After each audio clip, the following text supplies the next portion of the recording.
La vie colorée trouve ses racines quelques 20 ans plus tôt. En 1889, Kandinsky était un jeune et brillant étudiant en droit à Moscou. Progressiste et s'intéressant aux écrits de Karl Marx, il avait entrepris un voyage dans le nord du pays afin d'étudier les tribunaux paysans.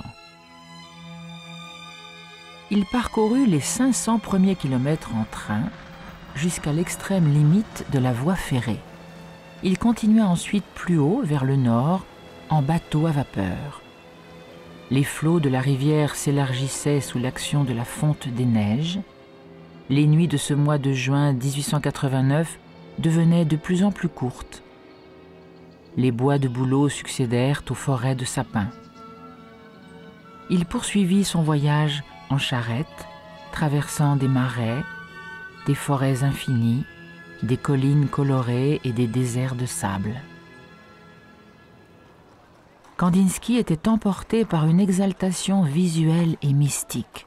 Son voyage quittait le temps et devenait intérieur.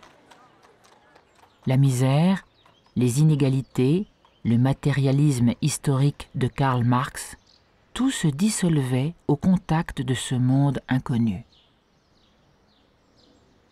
Je traversais des villages dont toute la population était subitement vêtue de gris de la tête aux pieds, avec des visages et des cheveux d'un vert jaunâtre, puis d'autres où le costume au contraire manifestait une grande variété de couleurs et dont les habitants semblaient de vivantes images bariolées se promenant sur deux jambes.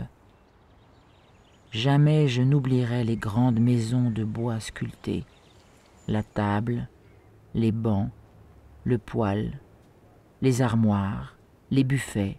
Tout cela était peint avec des ornementations amples et bariolées.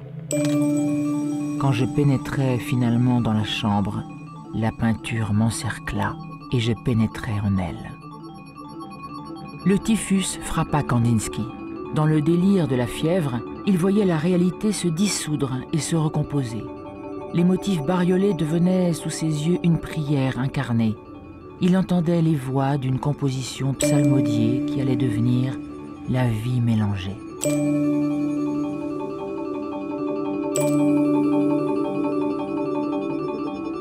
Et de fait, 18 ans après ce voyage épiphanique, le tableau de Kandinsky a pour cadre, justement, ce village à la confluence de deux rivières dans lequel il contracta le typhus.